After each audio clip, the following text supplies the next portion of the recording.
జిల్లా బీజేపీలో చేరిన తర్వాత జిల్లాకు మొట్టమొదటిసారి వచ్చిన తర్వాత పుట్టపర్తిలో నవంబర్ 9వ తారీఖు ప్రజా ఆత్మీయ సమ్మేళనంలో మీటింగ్ పెట్టుకుందామని నిర్ణయించుకున్న తర్వాత మన బీజేపీ మండల నాయకులతో కలిసి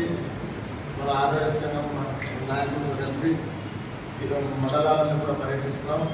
అందులో భాగంగా ఈరోజు మన సొంతపల్లి మండలానికి బీజేపీ నాయకుల కార్యకర్తల సమావేశం ప్లస్ ఆరోగ్య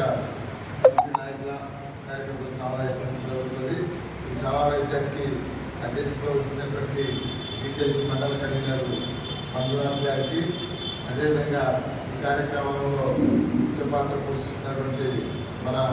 మున్సిపల్ కమిటీ ఆర్ఎస్ సంఘం నాయకులు అశ్వత్థన్న గారికి, అదేవిధంగా ఆదినారాయణ గారికి, మన